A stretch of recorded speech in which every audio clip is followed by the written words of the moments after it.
Hey, am I getting you from beautiful Hawaii? Oh man, you might be like the most beautiful Zoom location I've ever been in.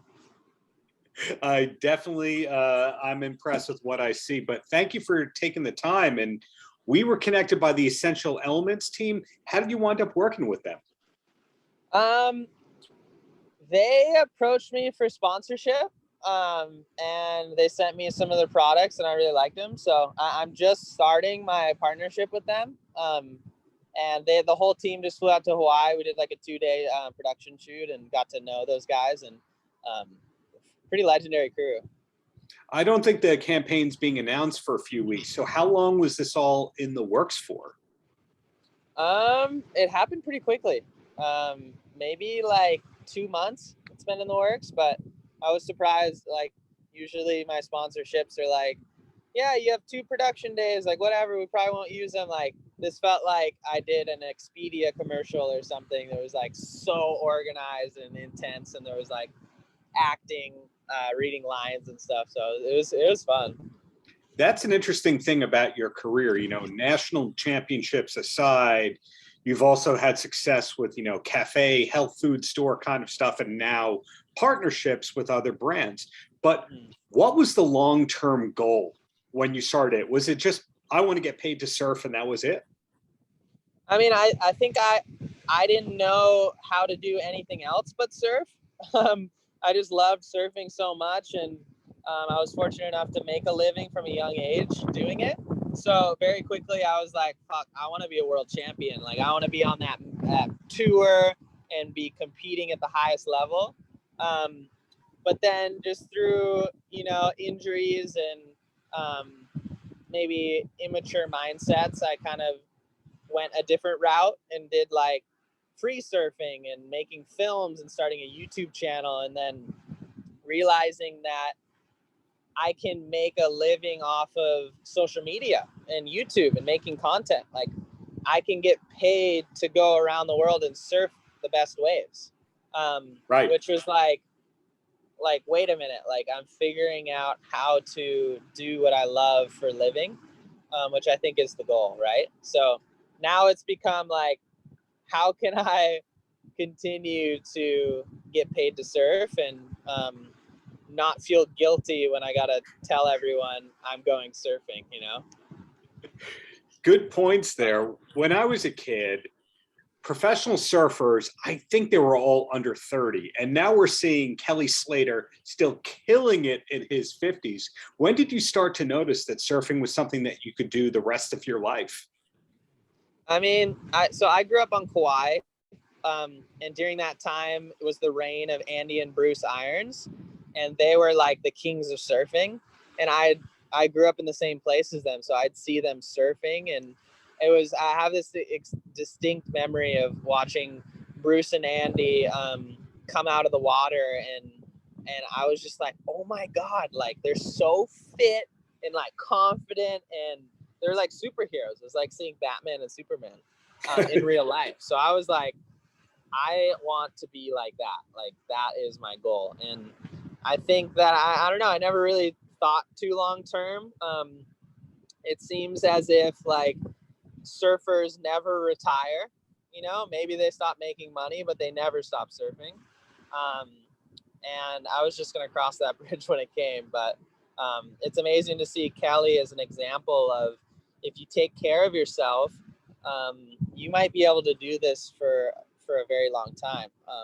I think the most inspiring thing for him is staying inspired enough to want to put a jersey on over and over again, to get out there and surf when the waves are shitty, to practice. It's just amazing because you can get sick of it pretty easily. Now, I'm dialing in from a beach town on Long Island. It's called Long Beach, New York. It was supposed to have a surfing tournament like 10 years ago through Quicksilver. Didn't happen. But very different surfing vibes out here. As somebody who grew up in Hawaii, still lives in Hawaii, where do you like to vacation? Do you do the exact opposite of Hawaii? A vacation. Yeah. Whenever I have time off, I try to come back to Kauai, and that is my vacation, going back home. Wow. So it's not the exact opposite where you crave a New York winter? I mean, snowboarding is kind of an example of a vacation, because it's like similar to surfing. You get that adrenaline, but you're so far out of your element. It's like the complete opposite. So yeah, maybe snowboarding's my vacation.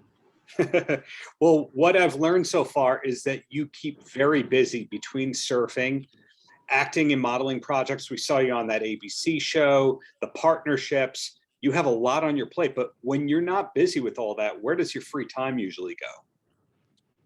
My free time usually goes to like recharging. Um, when I'm not super busy, I'm like still working out and eating good and surfing as much as I can, but trying to do it more unplugged, not filming it, trying to get away from my phone, spending time in the forest, and just like kind of recharging my energy, so that when I do have to go on the road, like I'm full, and I'll last a while, because I've just noticed if I coming from Kauai, and Hawaii, just born in nature, like it's crazy. We live like a Tarzan lifestyle, and then I'll find myself in California for a month or New York or something like that, and like I can just feel myself like slowly running out of gas.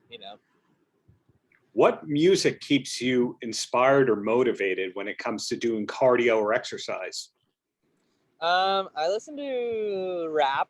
I listen to Kid Cudi radio, kind of Mac Miller, that kind of vibe. But it's funny. I have a sensitive brain, because I've hit my head a couple of times pretty bad. So music really affects my mood and my hearing. So I get really fragile.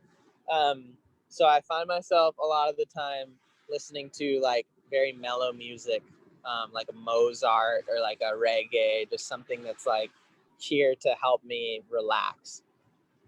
Cool. Well, two quick questions and then I'm going to let you go. And the first one is when you're recharging, when you're doing the exact opposite of the celebrities slash athletes slash influencer kind of lifestyle, what are you watching on TV? Do you have a recommended show that you could pass along? I don't have a TV. Wow. How long have you been without a TV for? I mean, growing up, we didn't have much access. Like my parents didn't let us watch TV. And I watch movies. I love movies. I love TV shows and stuff. But I find that when I lock into a TV show, it's all I think about all day long. Um, it's like I'm wondering, like I've recently, like I was watching Ozark. Um, and I had tried to watch Ozark before, but it was so intense that I'd think about it all day. So I stopped watching it. And then I tried to watch it again. And then I realized that like throughout my day, I'm constantly wondering what Marty Bird's up to. And it's semi-negative and fear-based.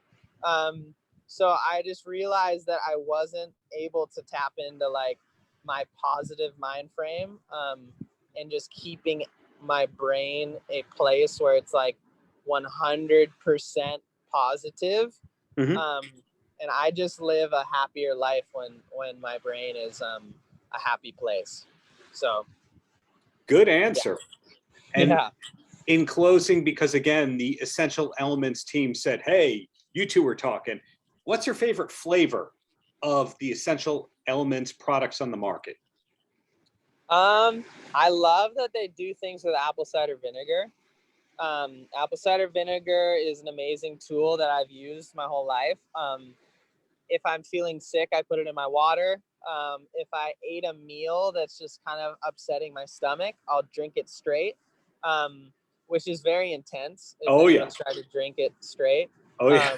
So the cool thing about Essential Elements, figuring out how to make apple cider vinegar taste good with their gummies, I just love that so much. And also their hydration is just amazing. And I don't know. I like partnering with brands that care about the world and care about the health of humans.